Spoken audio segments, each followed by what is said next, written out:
Well, thank you for having me. It's a pleasure to be here. I thought I'd start by sharing that I'm relatively new to the local media and advertising space, so look forward to connecting with many of you throughout this conference.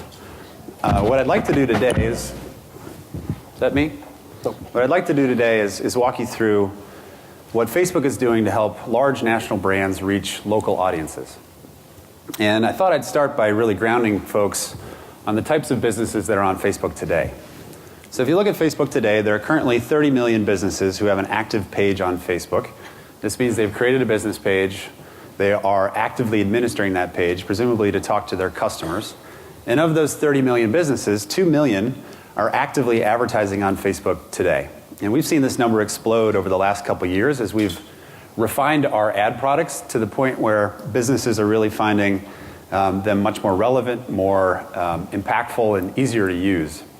And actually, I don't think I need to share this with this audience, but Facebook has evolved dramatically over the last couple of years.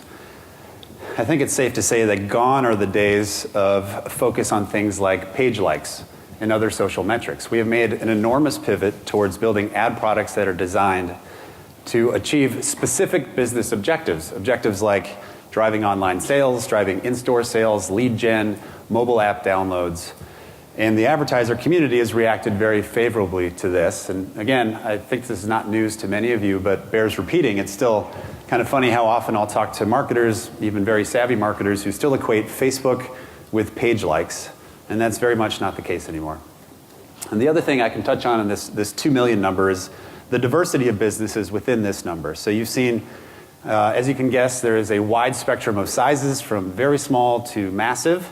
And across verticals, there is a large degree of diversity from e-commerce, retail, professional services, restaurants, nail salons, you name it. We're seeing a lot of different businesses find value on this platform. And the question, of course, is, okay, so why are they investing their time and money on Facebook? The obvious one is reach, right? And I'm sure you've heard there are now nearly 1 billion people who use Facebook on a daily basis. The vast majority of which who do it on their mobile phones. So Facebook offers you the ability to reach nearly 1 in 7 human beings on the planet on their mobile phones. And as everyone knows, that's where consumers are consuming more and more of their content. The stat I like to share about Facebook mobile is that the average Facebook mobile user spends 41 minutes a day consuming Facebook on their phone. Right? That's in the line at the grocery store, that is at work, that's at home, that's hopefully not driving from work to home, but certainly happens. And there is a lot of engagement on this platform on the mobile phone. But what's probably more relevant for you guys is the targeting. And I think everyone hopefully thinks about Facebook and targeting. The first thing I want to touch on is the accuracy of our targeting, because Facebook deals with real people. So we're not working with cookies, so that when you show an advertisement to Jonathan Chaya, you can be confident that Jonathan Chaya is seeing that ad, regardless of the device I'm consuming Facebook on. It could be my mobile phone, my desktop, my laptop, my iPad, my watch, whatever it is, whatever device I'm consuming Facebook, you're talking to Jonathan Chaya. Nielsen actually, this is I guess a couple years old now, came out with a report that showed that the average online reach for narrowly targeted campaigns is about 38% accurate, whereas on Facebook it's more like 89% accurate. Again, because we're talking about real people on Facebook versus cookies. The next slide, this is a fun one. This is actually one of the businesses I've come to know and love over the last year, which is called Divas Snow Gear. So this is a woman named Wendy Gavinsky who had a passion for fashion and snowmobiling. So she built an apparel company that sells fashionable women's snowmobiling apparel. And you can imagine the marketing challenge that she faces trying to find a way to advertise to a crowd with that narrow intersection of interests. But of course on Facebook you can do that. You can find women aged 25 to 35 who like fashion, who like snowmobiling, who live in cold weather climates, who have a certain level of disposable income.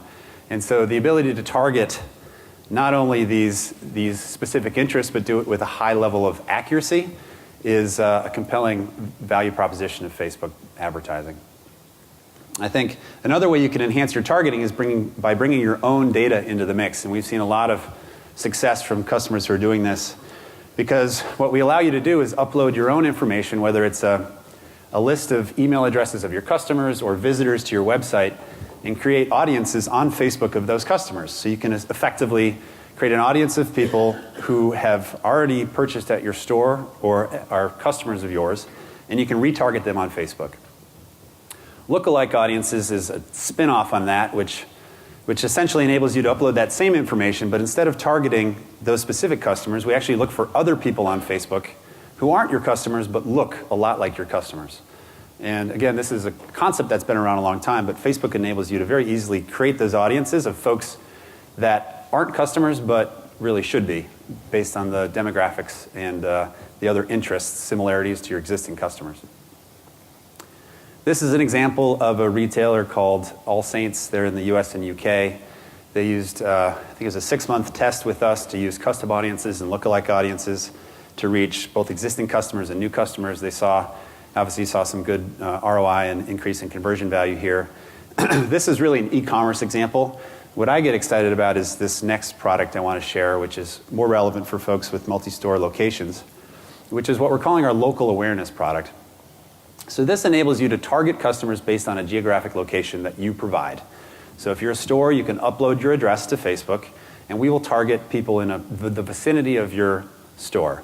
And we can find people who work near your store, who live near your store, and then because of the mobile phones that we all have with GPS devices, we can find people who have recently been near your store. So we have the ability to target people who are highly relevant to you based on their location.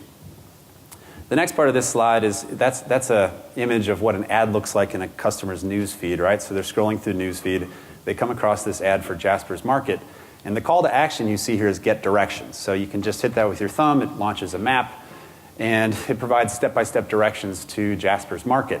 We've seen a lot of interest from advertisers in this call to action because it really turns what was formerly a brand tool, brand objective tool, an awareness tool, to one that's driving traffic to a store.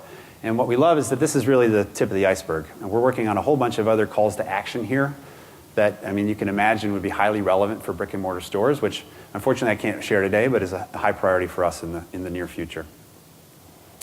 This is a case study. Warby Parker is an eyewear brand, again, started online, but now has 10 brick and mortar locations, and they've very effectively used local awareness to target people near their stores. In some cases, just within 1 mile of their stores in New York City. And you probably noticed two things from this case study. The first is that they've only got 10 locations. And some of you may be saying, okay, that's great with 10, but I've got 1,000 or 2,000, or at Walmart I have 4,000 stores. And I guess my response to that would be, we hear you. We understand that it's very difficult today for large chains to quickly create localized ad campaigns on Facebook, but we're working on it. Right? We're creating tools to automate the process so that you can very easily create local campaigns for thousands of locations at scale. And so that's in the works, and that's to come. The other thing you may notice here is we're still talking about reach and impressions. These are wonderful metrics for brand advertisers, but less exciting for folks trying to drive business into their local retail stores. And this is another thing we're working on. We're very much committed to figuring out how to close the loop on offline measurement, similar to what the presenter from Google mentioned this morning. We have a lot of things in the works to try to close that loop. Unfortunately, I can't share what those are quite yet, but a lot of exciting stuff. The one product, let me see, why do I have this slide? Let's skip this one. The one product that we currently have in market that we've seen success with is called Conversion Lift. So this allows you to upload your point of sale data to Facebook and use that information to determine the impact of your Facebook advertising on your offline sales. It's essentially an A/B test. We show one group Facebook ads, we show another group. We don't show them Facebook ads. We control for the exposure to ads off of Facebook, and you can measure the impact of Facebook ads on your offline sales. Now, this is not a new concept. I think this has been in market for a long time for lots of folks, but it is new to Facebook, and we're excited about it. And the last thing I'll touch on here is the relaunch of our Marketing Partners Program. So this used to be called the PMD program, or the Preferred Marketing Developers Program. And we found a lot of people were confused about the program, and so we've simplified it, reduced the number of badges, and we've clarified the specialties involved so that any advertiser, brand, agency, whoever wants to advertise on Facebook can much more easily find a marketing partner that meets their specific needs. So we have specialties in ad tech. We have specialties in small business solutions. We have media buying specialties. And so hopefully this enables large brands, advertisers, agencies to find the right partner for them. So with that, I'd like to turn it over to Ovid. We can have a Q&A. Fantastic. John, thank you so much for that update. And please, if anyone else in the audience has questions, we've got microphones set up here. Please walk up and I'll take a look at it and we'll get that question across. But John, let me open up the conversation with the interesting notion that's come out in the last couple of years with watching Facebook, which is that just a couple of years ago, it used to be that when you thought about Facebook and marketing, you thought about it from the perspective of, I'm doing it for social engagement, I'm doing it for my brand's awareness, and it seemed like a pretty shoe-in product for brand advertisers, whether they were national, multi-location, or franchises. Mm-hmm. And it seems like, and from the update you gave us, it looks like that we're seeing a little bit of a pivot towards direct response and conversion-based products. And that usually seems to be a much more better suited product for the actual location, the retailer, the mom and pop stop, the actual SMB. Mm-hmm. I wonder if you can give us some insight on looking at that 30 million active pages that you had mentioned, as well as those 2 million advertisers that you've mentioned. What was the decision-making process that went into thinking about it? And have you left the brand advertiser in the lurch, or is there something that's kind of happening in the works to make it so that you'll have a comparable product? Yep. No, I think the answer is we believe the Facebook platform can be relevant for both brand advertisers and direct response advertisers. I think to your point, we did start in the brand world with the social metrics, the page likes. However, what we've noticed is that we have the ability to also drive significant traffic to retail locations, to websites, and measure that effectively with conversions either offline or on. And so that's really why the DR, direct response aspects of Facebook has taken off, is we've found that these products are very compelling to a large group of people, and so we've invested heavily in creating solutions tailored to their needs. Now that said, it's still a very powerful branding platform, and I don't want to diminish the value that we provide in the branding space. I do want to spend a moment to talk about page likes in particular, though, because that was the branding solution for a long time on Facebook, and now we are working on different products. For example, our video product is a very compelling way for you to get your message out. And you can now bid on things like just reach and impressions. You can try to reach a large audience very easily on Facebook. And so we think of it in two different worlds. There's the brand world, there's the DR world, and we're building compelling products for both use cases. And that sort of leads into the next question, which is looking at the product portfolio that you've currently got in place for generally an advertiser. Let's not size them yet. How do you deal with the balancing act of having to keep things super simple and really easy to monitor and use for the smaller advertiser, which is still the local SMB, versus the robustness that's required and the complexity that's required for a larger advertiser, given the fact that technically they're still using the same interface, they're still going into the same products, and is there sort of a notion that everyone's going to start using the same intake to get into Facebook, or how is that going to evolve? Sure, I think our product mantra over the last year is to take these complex, powerful tools and make them as simple as possible so that folks can self-serve through Facebook, create these ads, and see value all the way down to the smallest advertiser. However, we obviously have a lot of large brands using Facebook successfully today, and I think the tactic they take is often use some of our more advanced tools. There's a tool called Power Editor that allows you to actively manage thousands of ad accounts, thousands of ads running simultaneously. You can do all sorts of A/B testing, all sorts of very sophisticated things that the average small business doesn't necessarily need. And it still leverages the same ad product. It's just a different interface that allows you to be much more sophisticated with the way you use Facebook products. Another solution that a lot of large advertisers use is they find third parties, some partners, who can help them access Facebook in a way that is particularly relevant for them. You see lots of ad tech companies out there that are designed to help large brands automate the process of creating ads on Facebook, bidding on Facebook, and so you'll see a lot of larger advertisers utilize those types of tools. And that's interesting, and it also sort of brings to light one of the challenges that we're watching Facebook go through right now, which is how do you make sure that you create a product offering for the larger advertiser, for the brand advertiser, that speaks the same language that they're used to? And you brought up the conversion lift product that allows for the upload and actual sort of insight about conversion at the store level, and then also you brought up the lookalike marketing type products. Is that informed by the demand from the local market, from the advertiser marketplace, or is that Facebook sort of being calculated about how it releases its product portfolio? No, I think it's very much, it's a product of us listening to advertisers and trying to speak their language.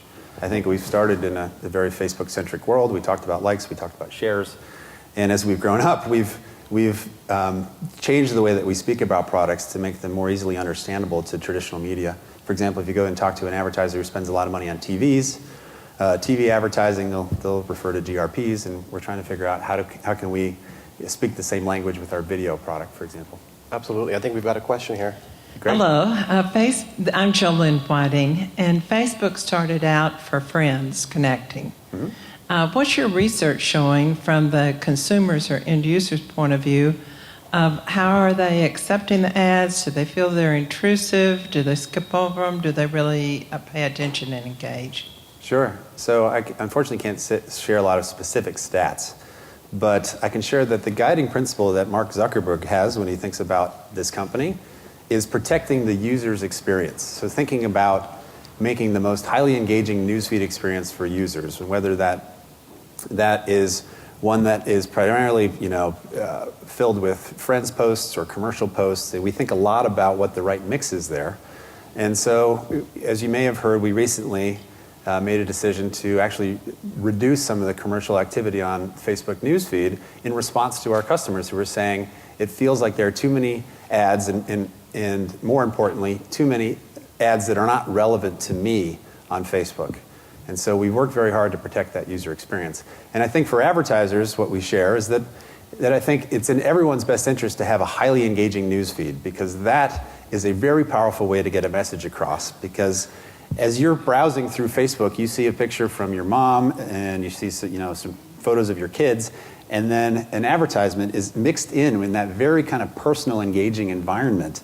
And so it's important that we keep that personal engaging and make sure the ads are highly relevant. That's why we're so focused on things like targeting and other things to really delight customers. So when they do browse newsfeed, they're not turned off by what they see. And that brings up an interesting question, or a great question, sort of thinking about the view of native advertising, and thinking about one of the key elements of making sure that news feed still maintains that sort of personal touch as you're scrolling through it, is making sure that the copy and the creative that an advertiser puts out is not only relevant, but also sort of gives the user some sort of feeling of this is relevant or useful to me in sort of my life. How much involvement does Facebook have when it comes to working with advertisers to help create and manage that copy and that creative? Yeah, this is a big challenge. I think as effective as our platform can be in reaching people and targeting people, at the end of the day, the ad relies on the quality of the copy, the imagery, the call to action. And this is something, particularly amongst the small business owners that we work with, continues to be a challenge. Like, how do you convince a small business to take a good picture using an iPhone? Try that with video. How do you get them to take a really compelling video with an iPhone? It's challenging. And so what we do is we do certain things, like we provide best practices on the type of copy and imagery that works well. I think we also talk about looking within your vertical. If you're a restaurant or a chain of restaurants and you're advertising on Facebook, we'll try to help you understand what are the ads within your vertical that are performing particularly well, so you can learn from that experience. We've also recently announced we're sharing what we call a relevance score with advertisers today, so that you can actually see how the algorithm that determines your placement in newsfeed works, and kind of peel back the layer there so you can see what customers think is relevant. And that's dictated based on actions on Facebook. For example, if people X out of your ads or other things, it impacts your relevancy score. And so we try to expose that stuff and be as transparent as possible so that you can make adjustments. I think the other big thing that we do is, in our Ads Manager tool, we make it as easy as possible for you to test some of your advertising, so that you can, for example, run the same ad but with 6 different pictures, and we can tell you which image is resonating with your audience, which one has the most engagement, the most clicks. And therefore, you can experiment on Facebook and very quickly modify your approach to favor some of the copy and imagery that seems to be working better. It's effectively A/B testing for the ad unit. Yep. That's interesting. I think we've got a question right. here. Yes. Hi. So you guys have the local awareness ads, and there's nothing scalable yet for a big brand. But myself personally, I mean, can you use Power Editor to do these kind of ads, or are you going to have 5,000 different campaigns running the 5,000 individual locations? What do you recommend while we just wait? Yep, I think Power Editor. Anyone can access Power Editor through Facebook.com. I think I would recommend that it's a powerful tool, but we try to make it as user-friendly as possible. But I recommend that you wouldn't use it unless you're literally making hundreds or thousands of ads. I think the Create Flow and the Ads Manager tool are hopefully sophisticated enough that you can accomplish your objectives if you're a relatively small advertiser. What I would recommend, though, is you can talk to third parties who can help you create large campaigns. And this would be in the interim until we automate this process to make it easy for you personally to create thousands of campaigns. I think there are third parties out there that can help you do that. Cool, thanks. Yep. And speaking of third parties and thinking about what you had mentioned in the presentation about the partner program with Facebook, one thing that we're noticing is that as you guys are becoming more sort of robust and structured in your ad offerings, that it's becoming more essential and necessary for your partners and the folks that work with Facebook to get advertisers, whether they're brand or small advertisers, to get them on board and facilitate the fulfillment of ad units. And like we just mentioned, it's still a manual process in a lot of different ways. As you guys develop the partner program, is there thought to, thinking about how we're going to integrate the partners' needs and sort of demands into Facebook itself, or is it a top-down approach where you guys are basically sort of dictating out? I think our approach is that we know that Facebook can't build everything themselves. There are other folks out there who have specialties in certain areas. For example, programmatic buying or ad tech is the space. There are lots of partners that have data that can actually enhance targeting that we don't own. And our philosophy is if there are other partners out there that can build on our platform and help us provide a better experience for advertisers, then that's someone we welcome to the platform and would hope to encourage the development of those resources so that advertisers can choose. They can either come directly to Facebook, they can go through our advanced tools like Power Editor, or they can go to a preferred marketing partner. They can go to an agency who then goes through it. There's lots of different ways to access Facebook, and our current strategy is all of the above because we want to help people have success on this platform.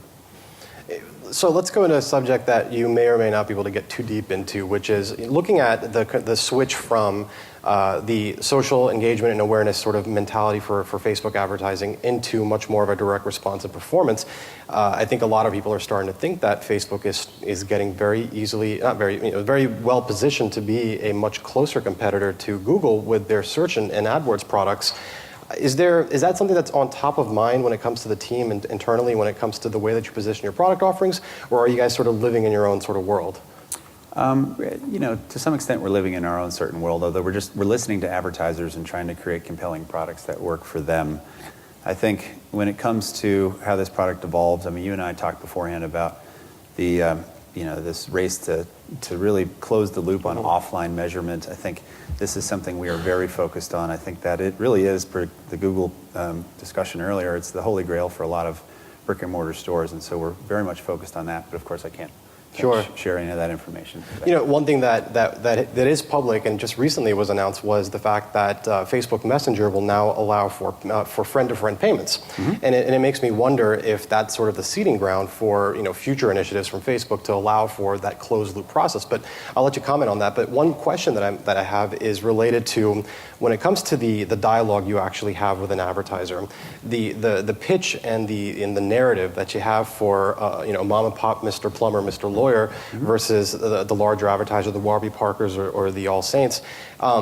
Is it necessarily the same dialogue? Is it the same storyline? And if that's the case, how have you been able to navigate the world of agencies that deal with large brands and that kind of have their way of working, and do you sort of funnel them all into the same sort of storyline? Yeah, no, I think the overarching message is the same, which is we have 1 billion daily users. We can very easily target them, and we can actually measure easily the online sales and increasingly offline sales to really help you understand the ROI of your investment in Facebook. I don't think that changes. I think the way you talk to these advertisers changes. Certainly for large advertisers, they're very steeped in marketing. They understand how this platform works for the most part. And so we are working to help them elevate their campaigns. And there are all sorts of sophisticated approaches to using custom audiences and lookalike audiences and nesting audiences, and there's all sorts of fancy stuff that you can do. We also bring a lot of measurement to bear for our larger clients. For example, we'll have a team who will do dedicated measurement research to help you understand the impact of your investment on Facebook. And that's all done through our support channel. So we have, for the largest accounts, we have dedicated account reps who manage them. And then all the way down to the smaller businesses, we're working to build out what I hope will be best-in-class customer service to help even the smallest guy figure out how to use Facebook effectively. And so that's the approach. And that touches on another question that comes up, which is, we know that retailers have an interesting and sort of easy story to walk into the Facebook world. During this week, we're going to be talking to a good number of brands, including Brooks Brothers, All My Sons, we had earlier on, El Pollo Loco. These are all sort of businesses that would want to drive in-store traffic, and it makes sense for them. Mm-hmm. A question that often comes up, and especially in this audience, is, how do I make sure that I've got a good product pitch and narrative for the different types of verticals that I deal with, and necessarily they're not always the retailer type of store. Is there any sort of thinking behind working with, I guess, the come-to-me type businesses, the service industries, and is that something that's sort of in line with the world of retail when it comes to thinking at Facebook? Mm-hmm.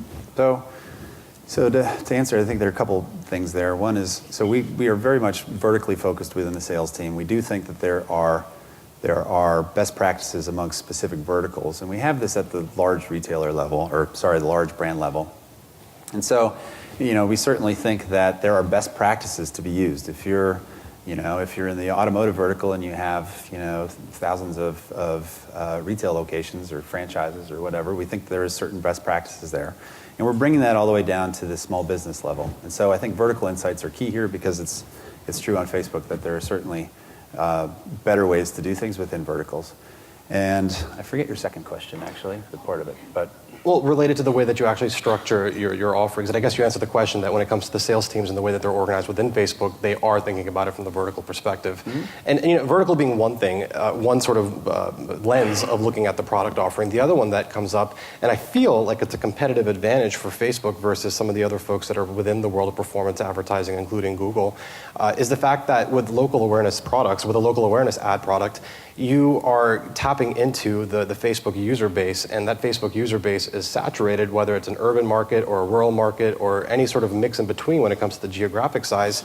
And I wonder if you can give any insight on, is there any traction in one size of market versus another, or do you think that local awareness is sort of geo-agnostic and it's something that could work across the board? Because obviously when it comes to search products, you need to have the traffic in the market in order to justify and then actually convert that product.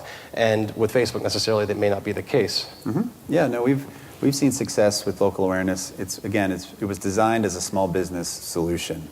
And so that's primarily who's using it today, although Warby Parker starts to blur into the larger businesses out there. But we very much think it has enormous potential for multi-store locations, national brands with multiple stores as well. And to the earlier point, that's why we're focused on automating this process, making it super easy, because I think the key concept of just being able to target people near your store will be relevant for advertisers, both big and small. Wonderful. Yep. Are there any more questions in the audience? There's one more. All right. Wonderful. Real quick, in regards to just your preferred marketing developer program, so you've got constraints on about, I think it's 1,000 clients that a partner has to have to be in that program, and you're going more after the small business side as well. It seems like you're kind of limiting your access to agencies that might have maybe 500 clients or even less. Mm-hmm. So do you have any plans to take out those constraints? Not that I'm aware of, and I'm not super close to that. I apologize. I don't have a great answer for you. I think we have just revamped the program, so I encourage you, if you're not familiar with the new changes, to check those out, because we've changed quite a bit. So if you're familiar with the old program, I would check out the new one. Great. great. And John, that fantastic update. Thank you so much again for your time.